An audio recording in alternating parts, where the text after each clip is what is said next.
Stephanie? Stephanie Stevens! Yes, how can I help you? Sorry, you were served. Handing over the envelope, he turned and left. Oh, God, I can't believe this is happening. I hold the envelope in my shaking hands, tears streaming down my face. I know I screwed up. I know he's angry. I just didn't think it would happen. That it could lead to this. I have to stop this. I have to talk to him. I have to make things right. A few days earlier, I just finished my day's work on my laptop. Now that I work from home 3 days a week, I have much more free time to take care of my family. But today, right now, I have an hour and a half before my daughter comes home. 2.5 hours until my husband returns. It was game time. I can't believe I'm about to do this. I ran to quickly take a shower, trying not to get my hair wet. I can't believe I let Hunter talk me into a mutual live sex chat in real time. Since he left our office 6 months ago, we have kept in touch, first on Facebook and then on WhatsApp.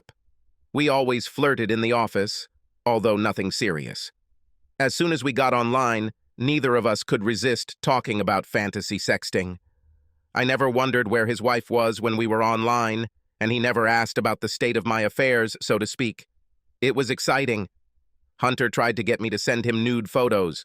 On the other hand, he sent me a lot of naked photos of himself. But as nice as the visual aids were, it was his words that drove me crazy. I would never use my cell phone to send him text messages or photos because it was a company phone. I didn't want to risk my job if, God forbid, my daughter or husband read or saw something inappropriate. Jumping out of the shower, I quickly dried myself with a towel and touched up my makeup. I only wore my thick white terry robe. I skipped back to my home office, excited and nervous at the same time. I configure my settings to have no entries and turn on in time for the designated connection. Hello, my sexy angel. You look beautiful as always. Hunter, I can't believe we're doing this. I'm so nervous. Look, my hands are shaking. Steph, this excites me even more. Well, it's not fair. You can see me shirtless from the waist up, but you're covered. Come on, angel. Open this robe a little. Let me look. Licking my lips and throwing my head back, I close my eyes and slowly run a long red nail along the slit of my robe. I exposed right breast. The tips of my areolas were as hard and long as the tip of my little finger. I heard Hunter groan. I smiled and slowly opened my eyes. His eyes looked wide, hungry, and I could see his hand moving up and down outside the camera. Hunter slowly leaned back in his office chair to allow more of his body into the camera's view. Get up, Stephanie. Show me your ass. I complied with his request and pushed my chair back, turning seductively, lifting the back of my robe, swaying my ass from side to side. Slowly showing my cheeks, I heard him groan. Yes, sir. Now bend over and spread your cheeks. No, I said, turning around and throwing the robe back over my bare ass. Now I sit again, but leave my robe open in the front, my legs tightly clenched. You're no fun. You're such a tease. Come on, show me how you satisfy yourself. I slowly run my fingers up and down my thighs. Oh, here comes Angel. Oh, look at this. You're so damn hot. At that very moment, I felt my chair lean back, and it seemed to me that I was going to fall backwards. My eyes opened wide, my hands grabbed the armrests. My legs gave way, trying to maintain my balance. I heard the words shouted, "Hello, bastard!" My eyes were now filled with horror as I saw my husband standing over me, one hand gripping the back of the reclining chair and his other hand holding my laptop. Screams into the video feed, then launches the laptop across the room, smashing it into the far wall. My chair tips over onto the floor, my ass now in the air, my knees above my head, stunned for a moment, but still getting to her feet as quickly as possible. Just in time to see my office door slam shut as my husband Mark ran out of the room. I tie my belt and run down the corridor. Not fast enough, only to see from the porch the taillights of my husband's car coming out of the end of the street. Oh no, no, no! What did I do by not closing the front door? In desperation, I run to the kitchen to get my mobile phone. I rest my elbows firmly on the table, trying to stop the trembling in my hands. I grab my cell phone and try to call and get no answer. Then I send a message with no response. Looking at the time, I realize that my daughter will be home soon, and I decide to wipe away my tears, clean myself up, and try to pull myself together. I quickly pull on a pair of sweatpants and an old baggy shirt. As soon as I leave the bathroom, I hear the front door open. "Mom, I'm home!" I meet my daughter in the hallway. She looks me in the face and immediately understands that something is wrong. "What happened, Mom? You don't look good. Your eyes are so red." "It's okay, honey. I just had a hard day." "I'm not feeling well. How are you doing, honey? Did you have a good day?" "It's okay. Why don't you sit down and relax, Mom? Would you like me to make you a cup of tea?" "Don't worry. Daddy will be home soon to look after you." Just hearing these words made me cry again. "Maybe I'll lie down for a minute. I'd love to have some tea. Thank you, honey." Deciding to lie down on the living room couch, curled up in the fetal position, I heard our daughter Tiffany making me tea in the kitchen. What have I done? Have I really ruined my marriage? Just imagine what my daughter would think if she knew what was really going on. "Hold your tea, Mom. Wow, you look really tired. Maybe I should text my dad and tell him to buy pizza for dinner. I'll let him know you're not feeling well." Tiffany was already texting her father before I could react. "Dad says he will bring pizza." I can't believe he responded to her message right away. Did he block me on his phone? I'm glad he at least answered her. I know he's coming home again, but what will that bring? I don't think he would bring this up in front of his daughter. I can only imagine what he's thinking. Probably the fact that he came and interrupted the home video version of a full-length romance. I decided to quickly go back to my home office and clean up the broken parts of my laptop. I grabbed the main piece and throw it in the trash can in the garage. I returned with a broom and dustpan and removed the shards. I put my office chair back. I cried again, thinking about what I had done. I needed to find something to cover the hole in the drywall so my daughter wouldn't ask questions. By leaning my back against the far wall and pushing with my feet, I was able to move the filing cabinet just enough to cover the hole. I heard Tiffany run downstairs from the top floor as the front door opened and closed. From the corridor, I heard them talking in the kitchen. "Hello, my dear. How was your day? Do you need to do any homework this evening?" "Yes, I have a little homework. Thank you for buying the pizza. Mom isn't feeling well. Why don't you take the pizza to your room and do your homework? Then you and I can watch TV tonight." "Okay, sounds interesting." I quickly ducked into the bathroom to check my appearance before talking to Mark. When I left and headed to the kitchen, no one was there. I opened the pizza box and looked at the pizza. I felt too sick to eat. I stood there listening and heard the sound of the TV coming from the game room in the basement. I hesitantly crept down the stairs. Mark was watching TV with his back turned to me. I reluctantly tiptoed around to his side and sat down on the edge of the sofa. He didn't take his eyes off the TV. I sat in silence for a few moments, tears streaming down my face again. Hoarse, the words, "Mark, can we talk?" He turned off the TV, then slowly turned and looked at me, his face looking furious, but there were tears in his eyes. "Mark, I know how you must feel. You don't know anything about how I feel right now." He spoke quietly, trying not to growl. His face was beet red and drool was flying into my face. My body shook. I had never seen Mark get angry or raise his voice at me, and now twice in one day. "Now leave me alone. I'll talk to you when I'm okay and ready." I quickly jumped up, crying, and ran to the first floor and then to the upstairs bedroom. I crawled into bed in the fetal position and cried and cried. A minute later, Tiffany poked her head through the door. "Mom, are you okay? Should I call Dad?" "No, honey. No, I'm fine. I just need to get some sleep. Go downstairs and watch a movie with him. I had a terrible night's sleep, tossing and turning, thinking about what I had done. Mark must have been sleeping downstairs. In the morning, I put on a robe and sneak around the house, trying to find him. It soon became obvious that he had already left for work. The pizza was in the refrigerator and the coffee was ready. I poured myself a cup while sitting on the kitchen island, grabbed my cell phone and sent him a text message. "Forgive me. I love you. Thanks for the coffee. Have a nice day at work." I thought to myself, did he even go to work today? I didn't even see him change clothes or take a shower. I myself had to work in the office today before waking up my daughter. I had another good cry in the shower, then went out and called Tiffany to get up for breakfast, checking that there was no reply message on my cell phone. I don't dare even think about going to any website or contacting Hunter in any way today or ever. I just wanted to leave it all behind, like the broken parts of that laptop. When I came downstairs, Tiffany was eating a bowl of cereal. I poured myself another cup of coffee. "Are you feeling better, Mom?" "A little, thank you. Did you and Dad like the film?" "Yes, we watched Blade Runner 2049. It was great, Mom. You should have seen it." After the movie, I went to bed, and Dad stayed to watch the sports news. I assume he has already left for work?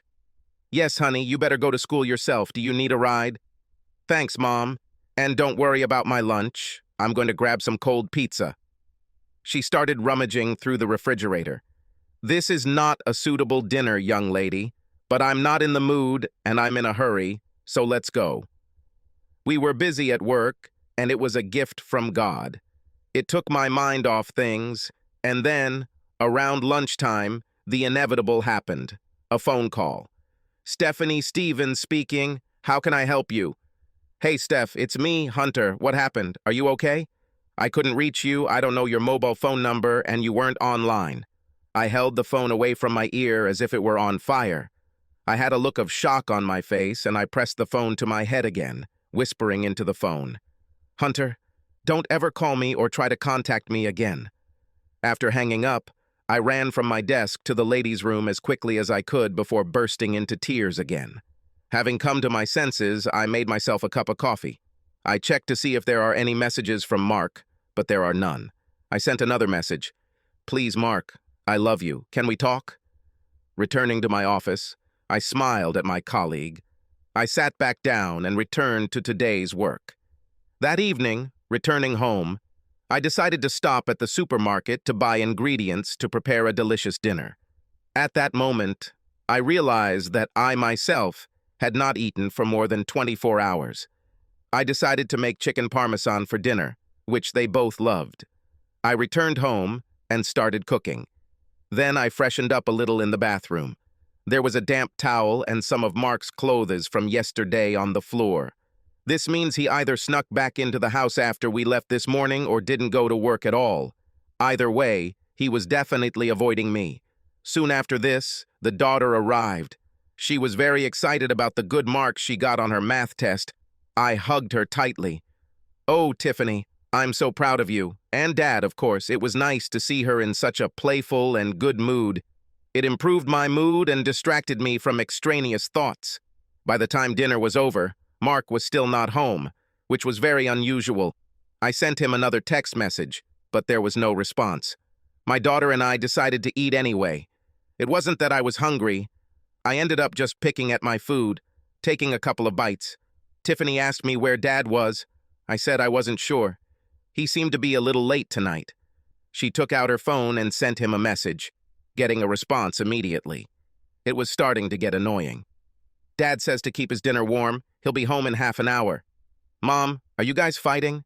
"No, not a fight, honey. Just a little situation we're trying to sort out. You don't have to worry about it." Mark finally walked through the door and we both walked towards him. He was carrying a bag from the electronics store. "Dad, are you home? What did you buy us?" "I bought a new laptop to replace your mother's laptop." I shouted to him, "You know, I dropped it on the floor. It was nice of you to replace it, Mark." "Well, actually, now it will be a kind of central family laptop. Your mother can work here, in the kitchen, on the island, where it will be stored all the time.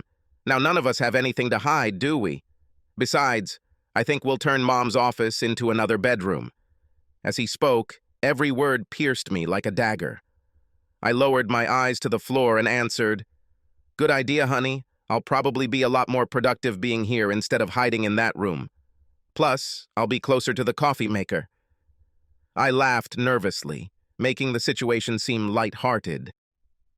"It doesn't matter to me. I have my own tablet to do my homework, Dad. I should probably do it now anyway." She went to her room, and Mark began setting up his new laptop. I took his food out of the oven and placed it on the plate next to him. He started eating and working on the laptop at the same time, then looked at me and asked, "Have you eaten?" I ate a few pieces. "I'm not very hungry, Mark. Can we talk?" "Give me an hour and then we can talk." "Okay, Mark.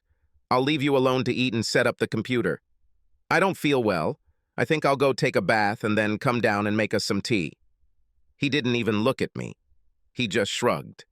Once upstairs, I turned on the water in the bathtub, then went to my daughter's room to ask her if she needed to use the toilet first. When I looked in on her, she asked me if everything was okay. I said, "Yes, everything is fine." After the bath, I went to the kitchen to make tea. Mark's plates were in the dishwasher.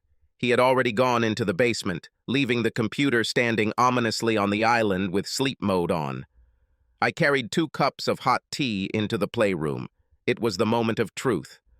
I put the tea in front of us and sat staring at him. I can't say for sure what he watched on TV. I just tried my best not to cry. After several minutes of silence, he turned off the TV and turned to me. "Stephanie, I don't owe you anything, but I'm going to do you a big favor." "I'll tell you what I know." "Well, I'll tell you some of what I know anyway. I'm holding back the other parts to see if you're lying to me." There was a long pause as he looked at me, and I began to cry, folding my hands in my lap as I submissively lowered my eyes. "On Sunday evening, when our daughter was feeling bad and she called you, we both ran to see what was going on, you may remember. Realizing that she was sick and had vomited, you took her to the bathroom. I changed the sheets on her bed, knowing that you would take her to the shower. I stayed away so as not to interfere. As I walked back down the stairs, I realized that the door to your office where you worked was wide open. In all this chaos, you forgot to turn off your computer." "Oh God, no! You couldn't see—" "Yes, Stephanie. Before my eyes on your laptop, there was a photograph of a man with dignity in his hand. So I sat down in the chair and decided to read the conversations on your WhatsApp. Please, Mark, let me explain." "You will have your chance," he said with a stoic expression on his face. "Then I heard you calling me. I went and helped you with Tiffany. I suggested that she sleep with you in our bed so that you could look after her, and I would go to sleep in her room." In that moment, I knew I didn't want to feel your body next to me in bed that night, or any night in the future for that matter. When you asked me to get her a drink, I slipped back to your laptop to gather the information I needed so I could access it later and finish my investigation. "No, no, no!" I cried so hard that I could hardly breathe. "Later, when I saw you both sleeping peacefully, I went back to read everything. Then I went to Facebook, your story, looked at everything I could find. I even checked your mobile phone. There was no password on it. Obviously, there was nothing there because it was a work phone. At least you knew enough not to make that mistake. Regardless, there was definitely a mountain of information on the computer." He sat staring at me for a moment, then continued. "Using a small zip drive, I saved all the information for the future. That's how I found out about your plans to get into videography. So I decided to come home early and see if you could make it through to catch you before the show. But I'm a little late. The show has already started.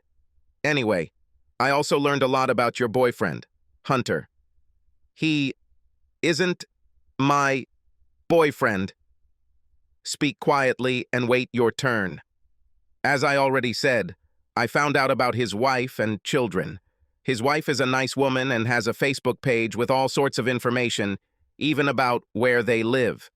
Once I send some of these pictures and conversations you've been having, I'm sure he'll be too busy saving his own skin from a divorce to play sex chat." Hearing the word divorce, I began to cry desperately, falling to my knees in front of him. "Please don't leave me. Please, Mark, don't give up on us. Let me try to explain." "Keep your voice down if you don't want this to be a 3-way conversation with our daughter." "Okay, now it's your turn. Tell me everything from the beginning, and don't you dare lie to me. I know a lot." Okay. I'm sorry. Hunter, as you probably already know, worked in our office about 6 months ago. He often flirted with me at work. There was never anything, I swear to you, Mark, nothing, I promise. It was always just a flirting conversation. We We actually had lunch one day, but Katie from the office was with us. You can ask her. Nothing happened. She was there. The three of us were there. After crying for so long, I took a shaky breath, then continued. Then, on his last day at the company, he said we should stay in touch even though he was moving to another state. So we exchanged Facebook accounts. I didn't give him my phone number. I swear we chatted on Facebook Messenger from time to time. I thought of him as a friend who was easy to talk to. Then one day he suggested that we go to the WhatsApp website, where we could correspond, talk, and he sent me a link. As I continued my confession, I could no longer maintain eye contact and stared at the floor. I think now that he probably wanted to leave Facebook because it was a tool that his wife used. That's when I probably made my first, maybe second mistake, and as you read, the flirting began. Only this time it's sexier and more graphic. Hunter wanted me to send photos, but I felt anxious, scared. I also didn't want anyone to have pictures of me. It was getting out of control. Deep down I knew it was wrong, but I was lost in my fantasies. Then he talked me into video chatting instead, and no, I'm not putting all the blame on him. I was an idiot for going along with this, somehow convincing myself that it was harmless because I wasn't physically with him. How stupid of me. I shared my body with him whether he was in the room or not. I'm sorry, Mark, and I'm so sorry. I would do anything to take it back, and I will do anything to make it right, Mark. Please forgive me. You have no idea how shockingly abandoned I felt at that moment. I thought I knew you. I bared my soul to you. Still, I had to hold myself together in front of our daughter and in front of you until I had all the facts. I feel rejected. You lied to me, and now you expect me to sacrifice my dignity by erasing these memories. Stephanie, you cheated on me. It was no different than me walking down the stairs in the middle of the night and you dancing naked in front of him while he sat on the couch watching. Your flirting is an emotional destruction of our relationship and an attack on my very masculinity. No, Mark. Please, please, please. Let me fix this. Please. It's over. I'm sorry. I'm sorry. Stephanie, from now on, this computer stays in the kitchen where you do your work, and your phone also stays on this kitchen table. There will be no secrets. There is no reason for any of these devices to ever be locked. In the morning, I'm going to go to your work, and you're going to open your computer. We'll take a few minutes just to see what's there before your boss comes in. Of course, Mark. No matter what you say, there's nothing there, I promise. Oh, and I forgot that Hunter called me at work the other day over lunch, and I told him I never want to talk to him again. I told him that, Mark. Don't worry, I'll take care of him. Mark, please don't do anything that might be illegal. I need you. Our daughter needs you. We'll talk about this again. I need some clothes for work tomorrow. I'll put things here in the basement to change. Also, toiletries. Mom? Dad? Are you guys watching TV down there? I jumped up from the floor and began to wipe away my tears, turning off the lamp on the end table to try to dim the light so that she could not see my face.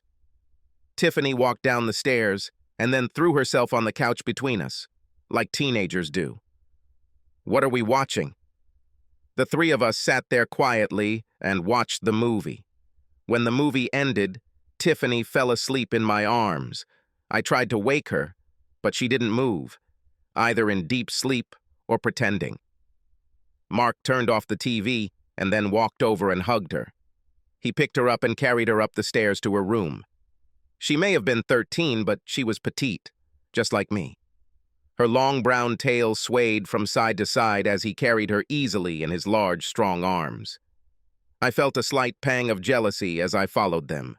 I didn't know if Mark would ever hold me in his arms again once his anger subsided. They continued down the hallway and I turned into the master bedroom, grabbed my nightie, and went into the bathroom to get ready for bed. When I came out, my husband was standing with some clothes for tomorrow and went into the bathroom to get his toiletries. Please, Mark, don't do this. Please sleep in bed with me tonight. Stephanie, I don't think you have any idea of the shock I felt when I read everything and then saw what you did. My eyes read my wife's words. I looked at my wife's actions. However, my mind was trying to figure out who this person was. This is not my wife, my Stephanie. In that split second, the woman I knew disappeared, and I was living with a woman I didn't know. Mark, please, it's me, your wife. I was stupid, but it's me. I'm here. I'm so sorry I was a fool. Please forgive me. I've learned my lesson. Let me make things right. I'm crying profusely. Snot is flowing from my nose. He simply continued with his task, then left and went downstairs. I lay down on the bed and cried until I fell asleep. I woke up to the sound of my alarm clock, then got up and walked down the corridor. She knocked on her daughter's bedroom door, opened it, and told her to get ready. I slipped downstairs and checked to see if Mark was in the basement. He left for work. Just like the day before, coffee was already brewed in the kitchen. I made toast, cereal, and juice for Tiffany, and then started making her lunch for school. "Good morning, Mom." Tiffany sat with me and ate her breakfast. After a few moments, she asked, "Mom, is Dad still angry with you?" "I guess so, but we're working on it. Don't worry. Everything will be just fine." "Don't worry, Mom. Dad has been angry with me before, but he always forgives me because he loves us." I didn't want to, but when I heard these words, I couldn't stand it and cried. Tiffany walked around the island, hugged me, and started crying herself. "Sorry, I'm just emotional this week. You know how it is. Look at us stupid girls. Finish your breakfast, and I'll take you to school." We hugged a little more, then wiped our tears and got ready to start the day. After I dropped Tiffany off, I called my work and told them I would be working from home today. I then sent a text message to my husband telling him I was going home to work. For the first time since that terrible day, I just want him to know. I was surprised that he didn't stay late in the morning to come with me to look at my work computer. I cleaned up the kitchen and then logged into the laptop. It wasn't locked, and I was fine with that. As I started my daily work, I wondered if there was a tracker here so it could keep track of what I was doing. I also wondered if he was connecting to the camera in front of me and looking at me right now. At one point, I called Katie at the office to forward me some work notes. I was actually having a pretty productive day and was feeling a little better about putting everything on the back burner when I heard the doorbell ring. "Stephanie Stevens?" "Yes. How can I help you?" "I'm sorry you were served." Handing over the envelope, he turned and walked away. Oh God, I can't believe this is happening.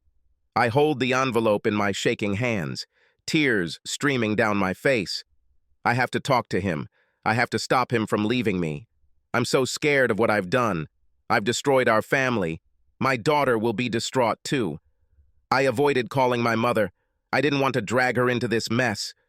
It's my fault, although I should talk to someone. I can't stand it anymore. I'm having a nervous breakdown. I know this is a waste of time, but I need to talk to Mark. I grab my phone and dial his number. My hands are shaking so much. Tears are streaming down my face. "Hello? Mark. Mark, you answered? Thank God, Mark. I received the documents. Please don't leave me. Please, please. Stephanie, calm down, okay? Listen to me. Tiffany will be home soon.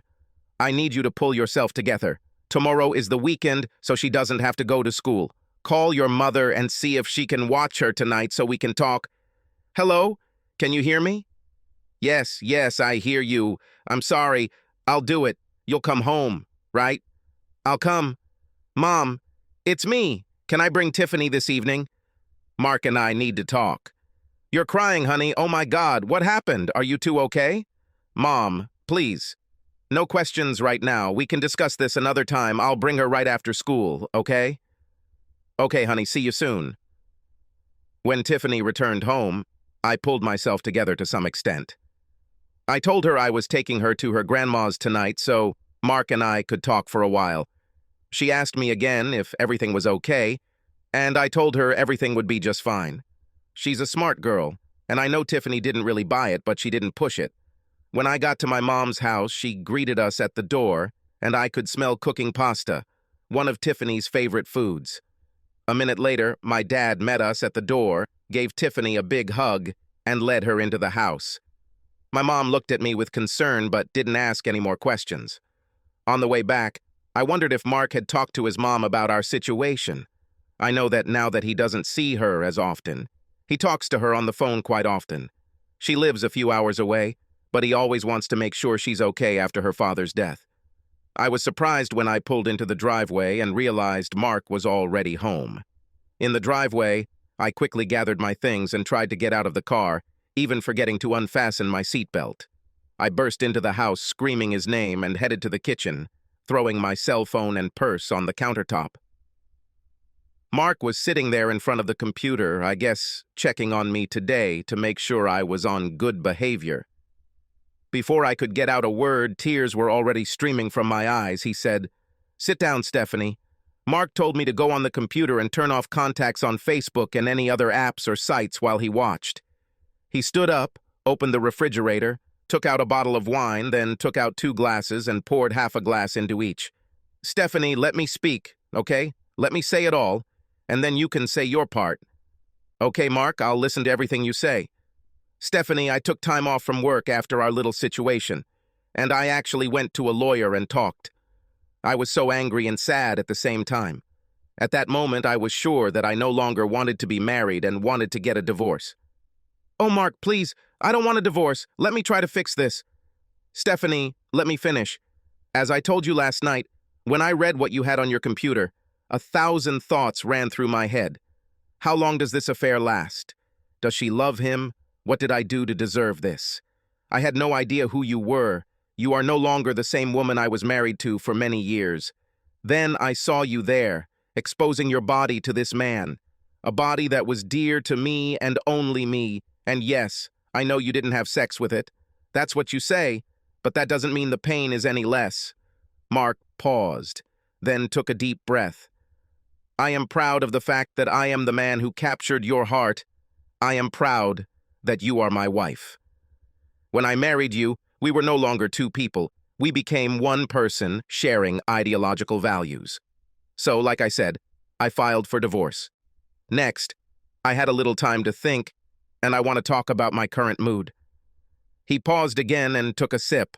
I wanted to say something, but he raised his finger to silence me. "Even though my thinking has changed a little, Stephanie, the legal separation remains in effect. I need you to understand the seriousness of what you've done." Pushing his chair back a little, Mark continued speaking. "But for my part, I'm not moving out. We'll stay in separate rooms. I don't feel like there could be intimacy between us at the moment. I would hope that you would agree that not much needs to change in this house for now. We don't want to upset our daughter any more than we probably already have. I don't think you need to humiliate yourself in front of Tiffany, our family, or our friends by going into detail. However, I don't intend to be the bad guy here. You will make it absolutely clear to everyone that our problems are not my doing." "Mark, can you tell me?" "I'm not quite finished yet, but okay. I'm listening to you." "Mark, I promise you that I will do everything to make it up to you, and I will never talk to Hunter again. Please don't divorce me. I want to go to counseling, and I hope you will come with me, too. Mark, will you be seeing other women now that we've broken up?" Unable to hold back any longer, I broke down and began to cry, dropping my head in my hands. "Stephanie, that's not the point. I have no intention of dating. If anything changes, I will be honest with you. I support the idea of you talking to a therapist. I just don't know if I'm ready for this myself. You humiliated me at that moment. You cuckolded me. If treating you like a princess and putting you on a pedestal has made you believe that I am weak, you are sadly mistaken. I will not tolerate disrespect from you. No, Mark, you are not weak. I don't know what came over me. I'm bad. I'm weak. I sent a short transcript of your affair with this character Hunter to his wife via Facebook. It's not fair that she's more deceived than I am. I will leave everything as it is, without further contact. They can figure out their own situation. I really appreciate your honesty about his call the other day.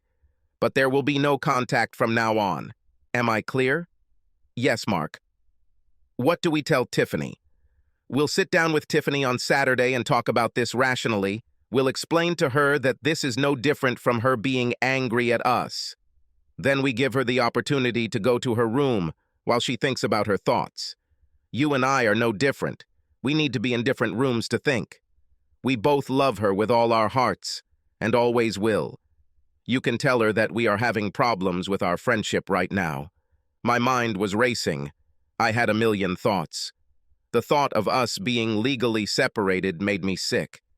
Seeing the pain on my husband's face, I saw tears in his eyes. I was worried about how our daughter and families would take it. I even felt deeply concerned about a family I never knew, Hunter's family. Even though I knew it was Hunter's doing, I played my part. I finished my glass of wine and stood up. I wanted to ask Mark if he wanted me to cook him something for dinner. I felt strange, dizzy, nauseous. My vision blurred. "Stephanie, tell me, are you okay, Stephanie?" I was lying on the couch. Mark was above me, and I heard him calling my name. My eyes fluttered as I focused on his face and could hear his words. Yes, I'm fine." When Mark heard what I was saying, he left me for a moment. I was trying to sit up when he returned. "Stephanie, lie still for a minute." He helped lay my head back on the pillow, then placed another pillow under my feet and held a cold compress from the kitchen in his hand. He placed the compress on my forehead and held it there with his hand. "What is hurting you? You fainted? Just relax. I carried you to the sofa." "I'm fine, Mark. Thank you." The wine probably had an effect on me. To be honest, I haven't eaten anything lately and haven't slept well. "You scared the crap out of me. I'll be right back." This time he returned with a glass of grapefruit juice. "Here, sit down and drink this slowly. When you're okay, I'll make us something to eat." Slowly sitting up, then finishing my drink, I handed him the glass and then started crying.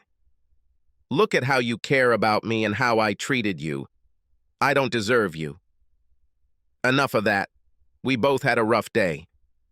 Just relax for a few minutes." After a while, I felt better, got up and went to the kitchen to see what he was doing. Mark looked at me and smiled, then placed a bowl of hot tomato soup and a grilled cheese sandwich in front of me. I smiled back. Neither of us said a word. He sat down too, and we both ate in silence. After dinner, I washed the dishes, Mark went to watch TV, and I decided to take a shower. While the water cascaded over me, I thought about the events of today. I had to save my marriage. I was determined to talk to a therapist. We need to get to the bottom of what caused all the problems. I couldn't come to terms with the fact that I had caused this man so much pain. But when I needed him, he was there to take care of me. After finishing my shower, I went down to the basement in my pajamas to watch TV with him. I kept my distance and sat on the opposite end of the sofa.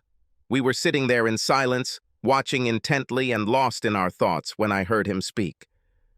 "Do you feel better?" I sat for a moment, thinking, before answering. "Still feeling a little weak. I hope you sleep in our bed tonight in case I need you. I don't expect you to touch me. I just thought it would be nice if you were there." Mark didn't answer. We watched TV for a long time. It was already late. Mark got up and turned it off. For some time he stood silently, staring at me. "How about I sleep in the next room tonight so I can hear you if you need me?" I stood behind him, following him up the stairs, croaking, "Thank you." I actually slept a little better that night.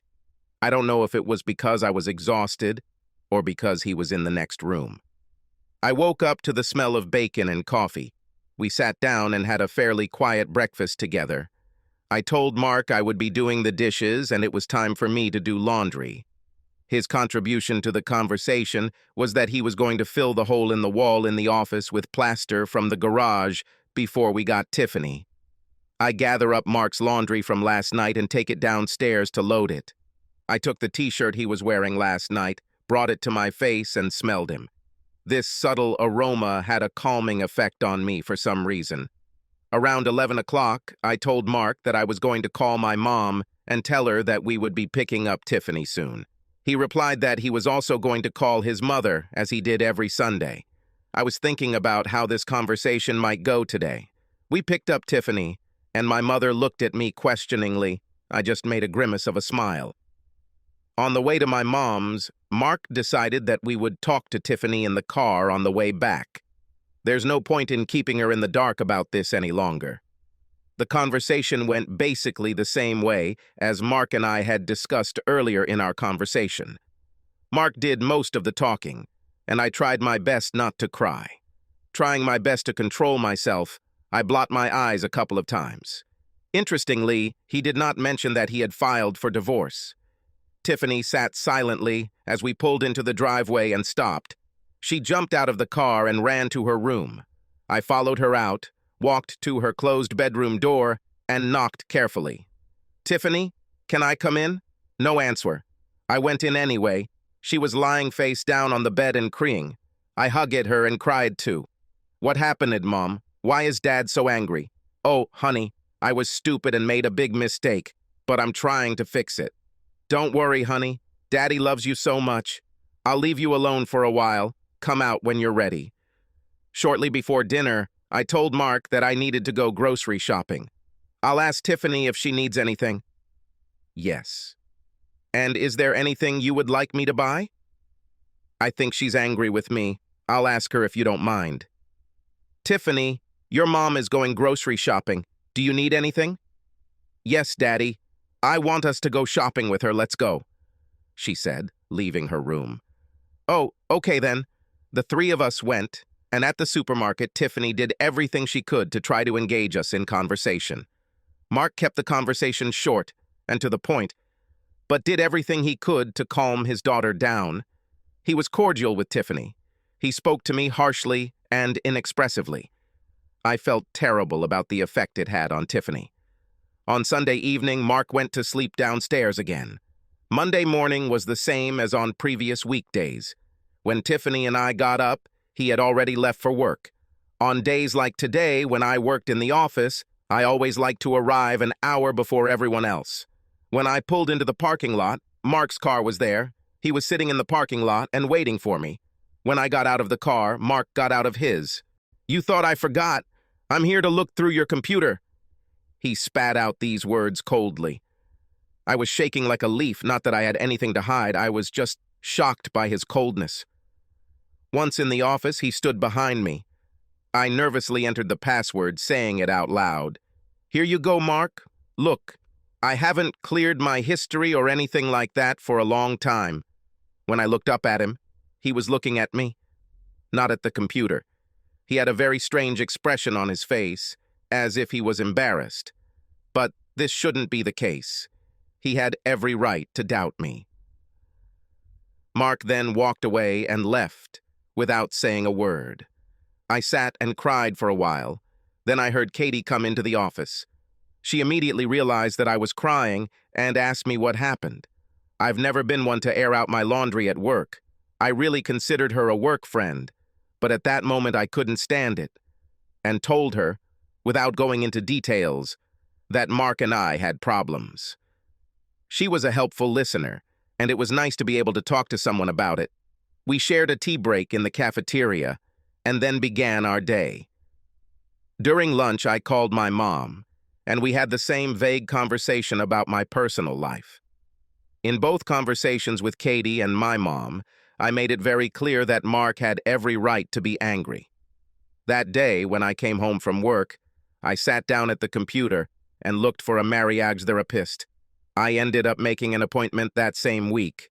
When I had a moment alone with Mark that evening, I told him that I had made an appointment and what the dates were. He looked at me, acknowledging what I was saying, but didn't say a word. I hoped that these meetings would help me understand why I did what I did. Also to reach out to Mark with the hope that he might come to one of the meetings. Several things surprised me in my first meeting with my therapist. Firstly, the therapist was somewhat similar to Mark's mother. She introduced herself as Margaret, and I almost immediately felt at ease. In her office, we sat at a round table. She offered me tea or coffee and immediately began asking me about the history of my relationship, how we met, what initially attracted us to each other, how the relationship developed. She asked about our current situation, including dealing with extended family, children, work, and daily stressors. I told her all the details of my interactions with Hunter and Mark's repression and legal separation. When I returned home, I felt emotionally and physically drained. Mark and Tiffany were in the basement watching TV. I poked my head into the room and told them I was tired and going to bed early. Mark looked at me and asked if I had eaten. I told him I wasn't hungry and went to take a hot shower before going to bed. As I got out of the shower and put on my robe, I heard them talking in the kitchen. Unable to make out what they were saying, I lay down on the bed and opened the book to read a little. My daughter walked into the bedroom with a tray containing a bowl of stew and a bun. "Daddy says you should eat, so we heated up some stew for you." Once again, I felt overwhelmed by this kind gesture and burst into tears. My daughter sat with me while I ate and asked how my meeting went. I wasn't exactly sure if she knew I was in marriage therapy or what it even entailed. I smiled and told her that everything went very well. She kissed me on the cheek, told me she had homework to do, and left the room. When I finished, I took my dishes to the kitchen. I heard the TV downstairs, so I grabbed my cell phone from the counter and texted Mark, "Thank you for the stew. I love you."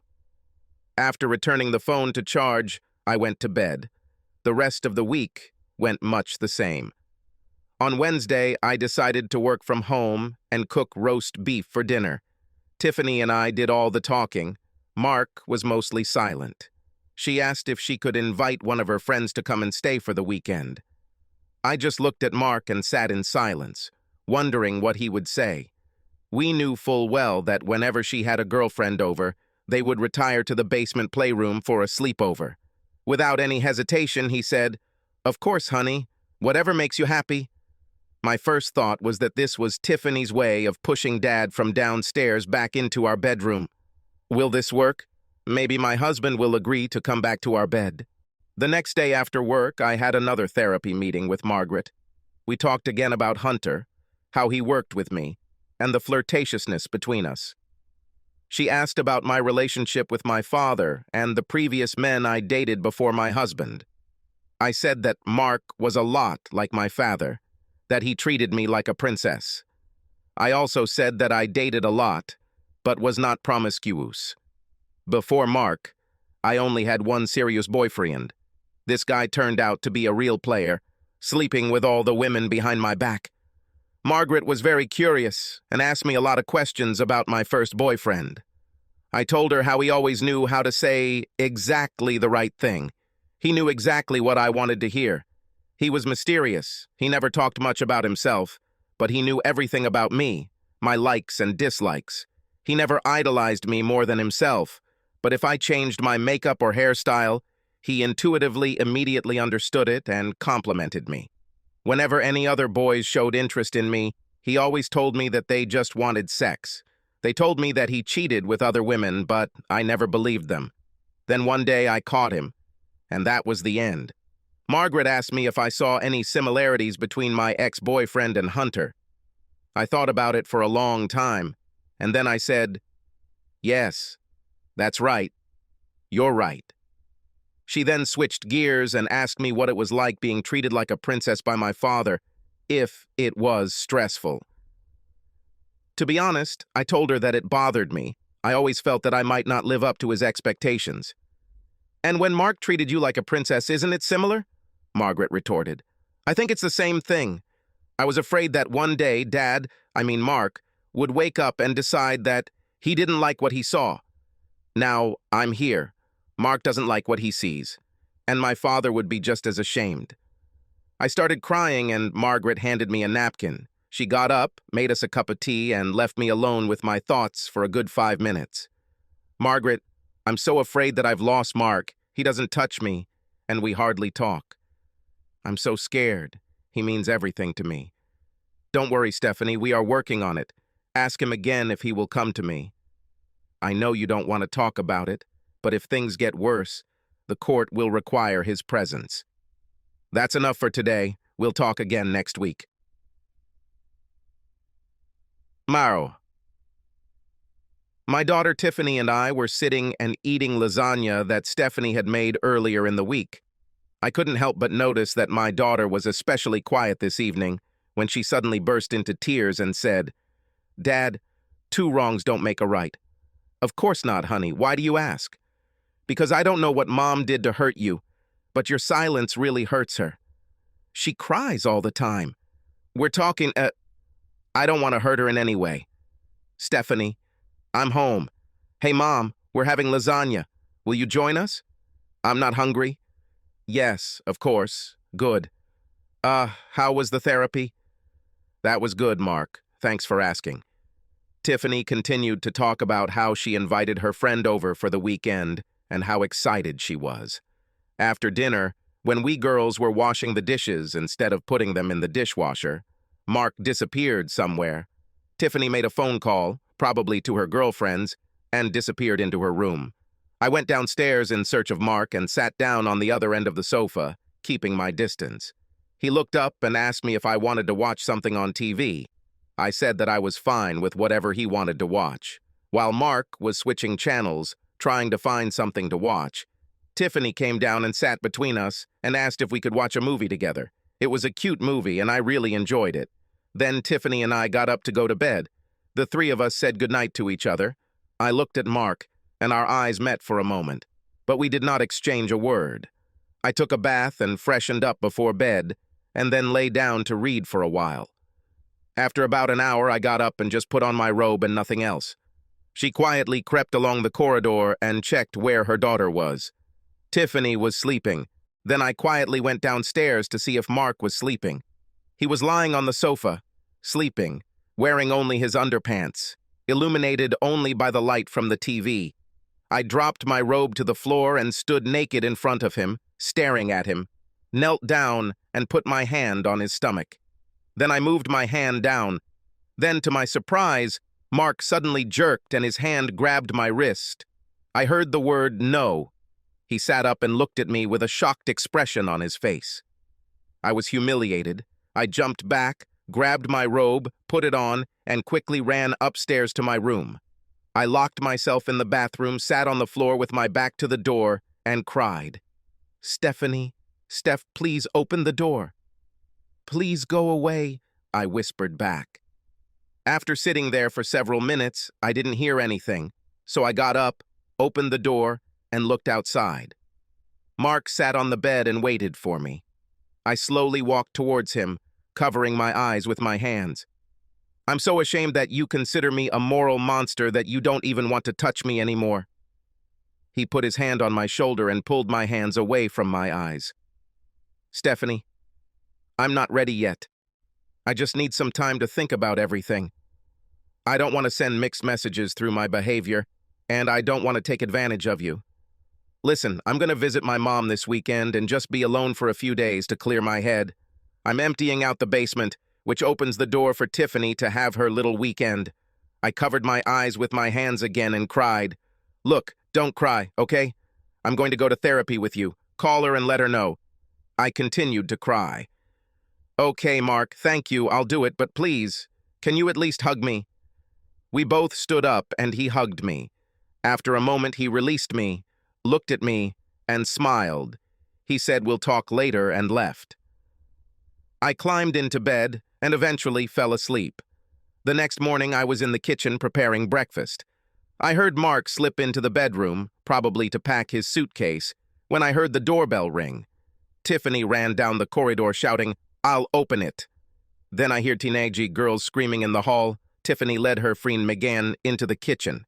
I asked if she would join us for breakfast. Agreeing, they carried her bags to the playroom and then joined me. Mark came in, exchanged an awkward smile with me, and sat down to eat. If it weren't for the girls' chatter, the awkward silence between us would have been deafening. After breakfast, the girls ran to the basement playroom, and Mark helped me wash the dishes. He told me that he would be home on Sunday evening, and that if necessary, I could contact him by calling his mother. Then he went downstairs and said goodbye to the girls. I was waiting for him at the door in the corridor. As he started to leave, Mark paused for a moment with his suitcase, and we stared awkwardly at each other. Then he said, "Okay, see you on Sunday," and left. The girls and I ordered pizza and then watched the movie Chick, which took my mind off my problems for a while. The next day, we girls went shopping. We grabbed supplies to bake cookies and ended our Saturday with board games. I left a message with Margaret saying that Mark was available for the next meeting, but I did not hear back from her. All I kept thinking was that if therapy didn't work, I would lose him forever. I know I brought this on myself, and my daughter is suffering too, and it's all my fault. How could I be so selfish and stupid? I wondered if Mark had told his mother what a disappointment his soon-to-be ex-wife had been. On Sunday morning, I received a message from Margaret that she was looking forward to meeting Mark and seeing us on Monday as planned. My stomach was doing somersaults when I picked up the phone and decided to call Mark and his mom. I wasn't sure how I would be received. Hello? Catherine, this is Stephanie. Is Mark free? Hi, honey. It's good to hear from you. Wait a minute and I'll call him. Oh God, she doesn't know. He never said anything. Mark, I'm sorry to bother you. I just wanted to see if you'd be home for dinner, and to tell you that we have an appointment at the therapist's office tomorrow, if that's still okay with you. A long pause of silence. Yes. Yes, Stephanie, I'll see you at dinner. Then we'll talk. Okay, Mark. Bye. Megan was picked up by her dad later that day, giving Tiffany and I some time together before Mark came home for dinner. I asked her if she had a good weekend with her friend, and she assured me that she had. Then, out of the blue, she asked me if I missed my dad. I told her that of course I do. I always miss him when he is away. I love your father with all my heart. We hugged each other tightly. Why don't we take a walk together, and then when we get back, you can help me prepare a nice dinner for him. It was nice to spend some girl time together, just the two of us. When we returned, she helped me prepare a delicious roast with potatoes and carrots. Mark showed up just as we were taking the roast out of the oven. Tiffany met him at the door, hugged him tightly, and told him we had cooked a nice dinner together. Mark reached into his luggage and pulled out a card and a book with a note attached to it. Look, Mom, Grandma gave me a gift card and gave you a book. I read the card attached to the book. For my daughter, here's a book I read. You might like it. Love you. Come with Mark next time and visit me. Tears in my eyes. Mark, can I talk to you for a minute? Thank you for not telling your mother everything. Stephanie, this is just our business for now, okay? Let me see what we're having for dinner. I'm hungry. Mark. I was really apprehensive about meeting with Stephanie's therapist, but she put me at ease by seeming like a congenial person. She told me that she liked to work on a first-name basis and introduced herself as Margaret. She thought it would be best if we spent 45 minutes talking to get to know each other better. Then Stephanie can do her session on her own afterwards. She asked me about my interpretation of events and then informed me that the stories were identical to the ones Stephanie had interpreted a few days earlier. As predicted, she asked me how I was feeling, and I replied, angry. Margaret then essentially told me that anger is an easier pill to swallow. A general emotion of disappointment, sadness, humiliation, and fear of the future. We discussed the difference between regret and repentance. I agreed with her that I felt all these emotions, and I truly believe that Stephanie feels remorse. I told her how much I had idolized my wife before this incident as a lover, wife, mother, and friend.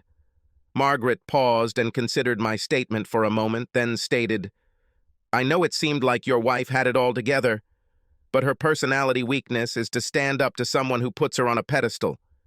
She's weaker than you think, Mark. She craves your approval and admiration just as much as you crave respect. We continued our conversation and time flew by. That's enough for today, Mark. Thank you. I'd like to talk to Stephanie for a bit. When I walked out into the waiting room, Stephanie looked scared. I informed her that I would see her at home and start dinner with Tiffany. We were both driving our own cars, okay? I needed time to think on my own. Okay, Mark, see you at home. Stephanie.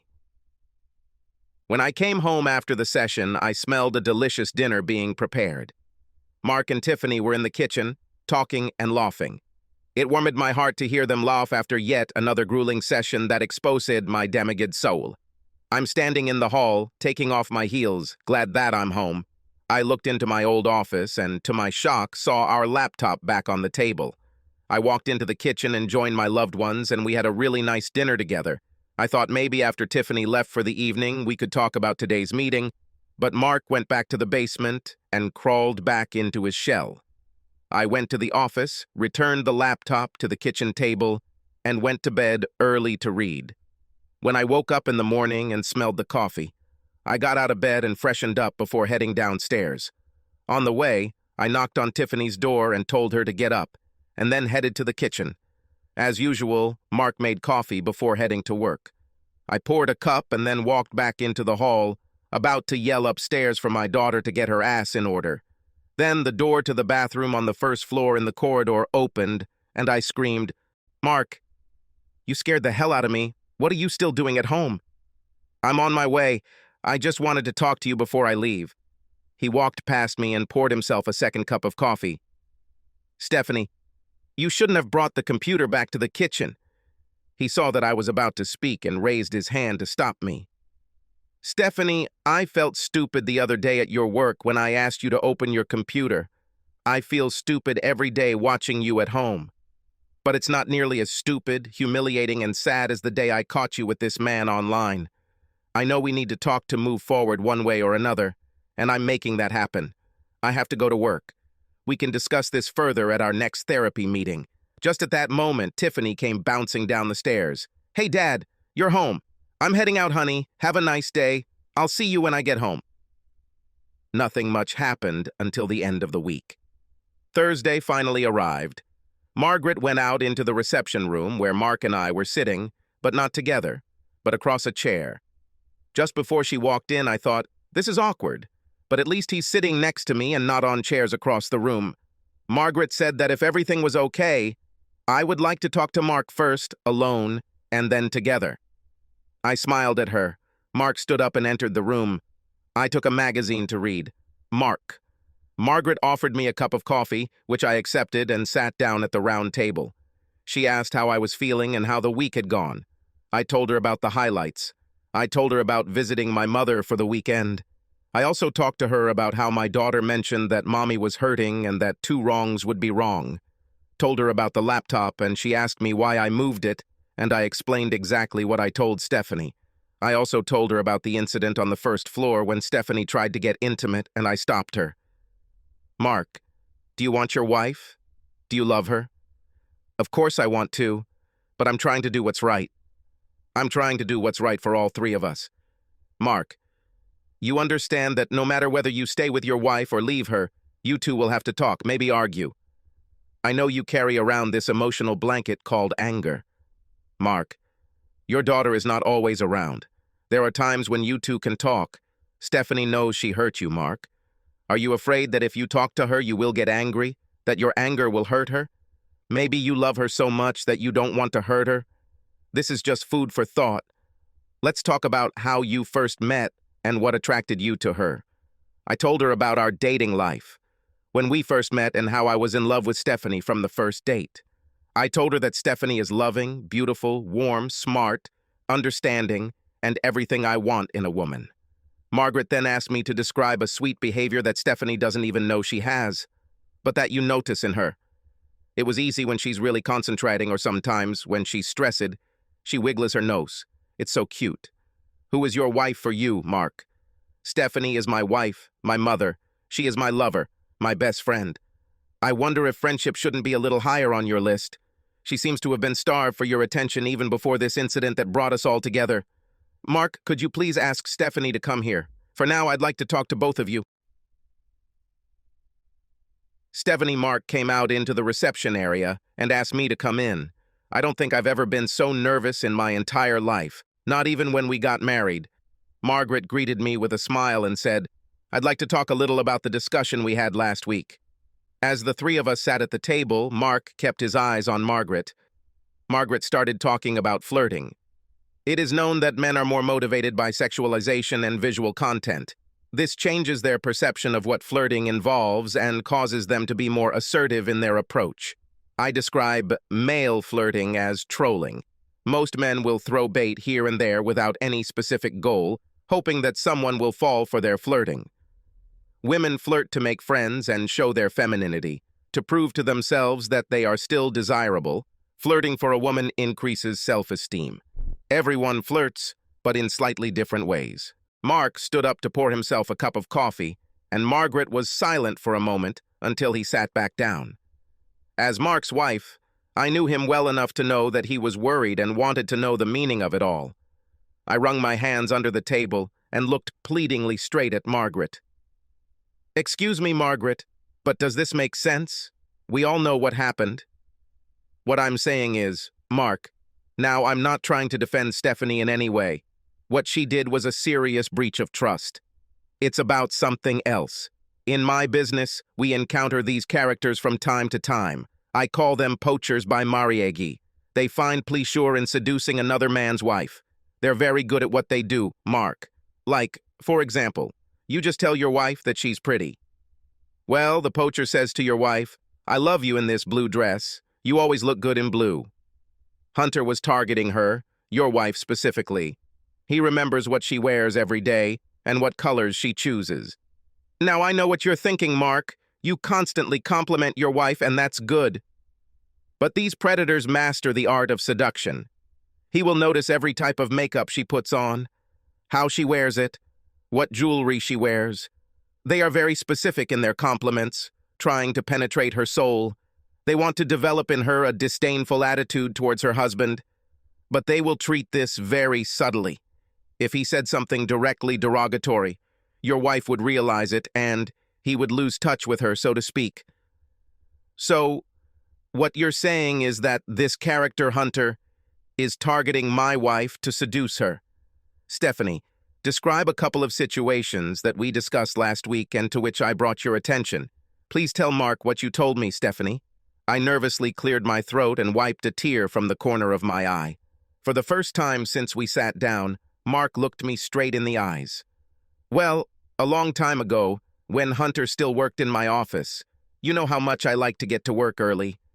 Well, one morning when I was leaving, I noticed that you forgot to take out the trash. So I drove the car back to the driveway, went into the garage, and took out the trash. I really didn't think anything of it until I got to work and was a little late with my usual morning routine. At that moment, Hunter came through the door and spoke to me, as well as to Katie. Now that my daily routine was a little different and everyone was talking to me, I was a little annoyed. Hunter immediately asked me if I was okay. I casually said that I was a little out of my routine because I had to take out the trash this morning that my husband had forgotten about. Hunter immediately said, "Well, that was irresponsible of him." Remembering that moment after Hunter's comment, I immediately became angry with you, Mark. Now I realize that I should have actually been annoyed by his statement.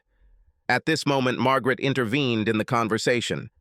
"You see, Mark, although your wife wasn't really upset with you, she realized that you simply forgot." Hunter took advantage of this moment. He knew that Stephanie was irritated and needed morning peace. By exploiting her irritation, he subtly brought her displeasure down on you, Mark. Notice how very effectively her bad mood was made out to be your fault, Mark. Come on, Stephanie, now tell Mark the part where Hunter defames his wife and what he said to you in the restaurant. I never really asked him many questions about his personal life, although he asked a lot about mine, Mark. I guess I was flattered that someone showed interest in me as a simple old housewife. Now I really remember after talking to Margaret in the last session, Hunter did mention at one point that his wife traveled a lot and they didn't have an active sex life, and he wondered if she might be having an affair. Margaret is absolutely sure that this is all just a lie that he spun to try to influence me. Mark's eyes were now more sad than angry, and he brought me back to the aforementioned conversation in the restaurant. Oh yeah, one day Katie, Hunter, and I went to lunch. I said you were going to take me out to dinner at that burger place we liked, and Hunter said if he took me out to dinner, he'd take me to that new piano bar with music, wine, and dancing.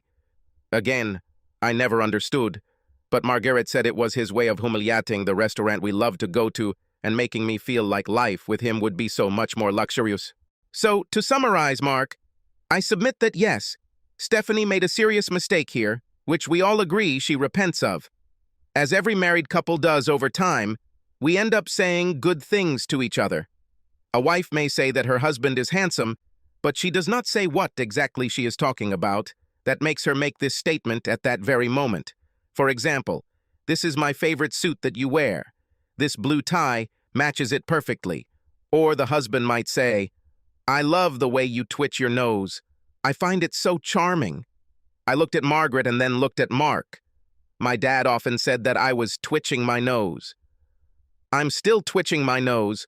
Mark told that to Margaret. She stood up and said, "Okay, that's enough for today, you two. I'm giving you homework. Talk to each other." Mark and I walked out to our cars in the parking lot together. I asked Mark if he would call Tiffany and tell her not to eat anything, and I would take care of dinner for us. He smiled and said, "Why don't you call her and let me take care of dinner this time? We'll meet at home." Tiffany seemed extremely excited to see us this evening and asked if we had a good day. Mark hugged her, kissed the top of her head, and said, "Yes, honey, we should eat while it's hot." After dinner, Mark suggested that the three of us go for a walk. Tiffany immediately rolled her eyes. He added that we could go to that ice cream shop a couple blocks away. This immediately changed her attitude, and she hurried to get ready. I looked at Mark and smiled, saying, "That's a great idea. I think I'll change and put on jeans." "Stephanie, isn't that dress you're wearing the same dress you wore to the Christmas party last year? You look amazing in this dress. It's one of my favorites." Mark pulled me back and felt my face turn red. "Yes, this is—" "Mark, thanks for noticing. Should I stay in it?" He stood up and, leaving the kitchen, said, "Well, jeans are probably more comfortable to walk around in. And if these are the jeans I'm thinking of, I like the way your ass jiggles when you walk in them." I stood there dumbfounded. Had I heard him correctly? A wide smile appeared on my face, and I rushed to the bedroom to change clothes. As we walked down the street, Tiffany kept up the conversation. We turn the corner onto the next street. The sidewalk narrows. I take Tiffany's hand and walk ahead of Mark, one foot in front of the other, emphasizing the rotation of my hips. When we reached the ice cream shop, we sat down. For some reason, I felt nervous, almost like I was on a date. During the conversation, I told Tiffany that we would call Grandma when we got back and thank her for the gifts. I told Mark that I thought maybe we should take that office space that's no longer needed and turn it into a real bedroom that your mother could use. I was nervous about bringing up that room, but I knew we had to change something. It was slowly becoming a sanctuary for my mistake. "What do you think, honey, if we let her know that the room is available to her any time she wants to stay?" "That's a very nice gesture, Stephanie, since we're talking about grandparents." "I was thinking maybe we should call your parents and ask if Tiffany could stay with them tomorrow so we can have some more time to talk." "That's a good idea. You two should talk," Tiffany said with a smug smile on her face and continued licking her ice cream. When we got home, Tiffany called her grandmother and we both thanked her for the gifts. I didn't bring up the topic of a spare bedroom, leaving it up to her son. With Mark in the basement and Stephanie retreating to her room, I took a moment to call my parents. Surprisingly, my dad answered the call. "Dad, I know you always treated me like a princess and I could do no wrong, but I'm not perfect, Daddy. I am afraid and have always been afraid of disappointing you. I know that you are not perfect, honey. No one is, although for me, you will always be perfect, my little girl. I love you." "I love you too, Dad." He handed the phone to Mom, and we talked about how he and Dad would pick Tiffany up after school tomorrow, which she happily agreed to. After hanging up, I told Mark I was going to take a shower and he could join me. After taking a shower on my own, I was full of hope and pulled on some underwear. I lay and waited for him for a very long time, but he never appeared. The next day at work, I got into a conversation with Katie. It turned out that we really had a lot in common. We even read the same books. She told me a little about her upcoming wedding. At that moment, I thought that she would probably make a good friend and not just a colleague. I asked her if she would like to come over one afternoon. She readily agreed and said that we would definitely have it ready for next week. I returned to my desk to work. I was excited to talk to Mark today, especially after the disappointment of last night. And then I got even more disappointed. A text message from Mark saying that he would be an hour late getting home, that he needed to stop by the lawyer's office. I got nervous. By 1 p.m., I told Katie I was going to take the rest of the day off. On the way home, I stopped and bought some good red wine. When I got home, I got busy preparing a delicious meal for Mark and me. At that moment, I had no appetite and felt nauseous from anxiety. Dinner in the oven. I decided to put on a beautiful dress and wait for Mark to arrive. I opted for a black 3/4-length Chevage bodycon dress, black stockings and heels. I had no idea why Mark was in the lawyer's office or what we were going to talk about, but I wanted to do my best. I can't remember the last time I wore a sexy dress at home for him. If I was going to fall, I was going to fall fighting for his love. Mark finally arrived. I was so nervous, I was shaking when I met him at the door. He smiled and said he was sorry he was late, and we stood there for a minute, awkwardly looking at each other.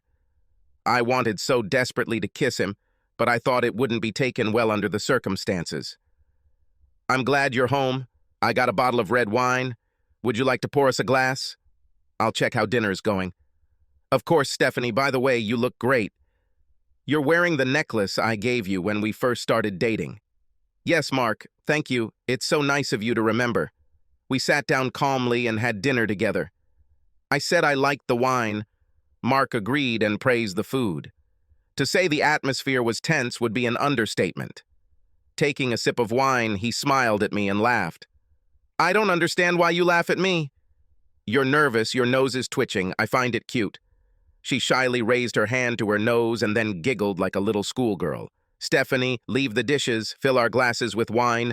Join me in the living room, let's talk." I nervously followed him into the living room. This was the moment of truth. We sat sideways on the sofa, facing each other. "Stephanie, I know I've been sullen and quiet for a while, but you really shocked me, and I was so hurt and disappointed. I thought about many things like this house and what a home is. I thought about the good and bad in our relationship. Mark, I hurt you and I will never be able to forgive myself. Our original relationship is broken and I can't fix it. Can we build something new from the love we share by taking all the pieces of what is great about our relationship? Please note, I love you. Well, home is where we live, you, Stephanie, and Tiffany. That makes it home. There is so much that I love about you, too much to give up on you. This evening I went to the lawyer's office to sign the revocation form. Get up, come here." I was shocked. I don't even know if I heard him correctly. I stood up almost automatically and walked over to stand between his spread legs as he moved forward to the edge of the sofa. Mark, did I hear you correctly?" This time, tears of joy. "Please say it again. Please tell me that everything will be fine." "Steph, we have work to do, and we're not done with Margaret yet. But we will get there. We will get there together." Standing between his spread legs, he placed his hands on my stockings, caressing my thighs, and began to slide his hand under my short skirt, exposing the top of my knee socks as he lifted my skirt above my hips. I could see the hunger in his eyes as he looked at my black lace panties and flat bare tummy. I stood with my legs pressed tightly together. They began to tremble. Mark leaned forward and began to cover my bare stomach with bunny kisses. Mark looked into my eyes, then stood up, pushing my hair back, turning my head to the side. I felt his lips and hot breath on my neck. A shiver ran down my spine, and I heard him whisper, "I'm craving dessert. Feed me. I'm craving you." Then he pressed his lips to mine. My tongue gently slipped into his mouth. I felt petite against the background of his strong and masculine physique. I wrapped my arms around his neck and jumped up, wrapping my legs around his waist. Mark's hands immediately cupped my almost bare bottom, supporting me in his embrace. I looked into Mark's eyes and said, "Take me upstairs and let me express my gratitude to you for loving me tonight, and every night you want me."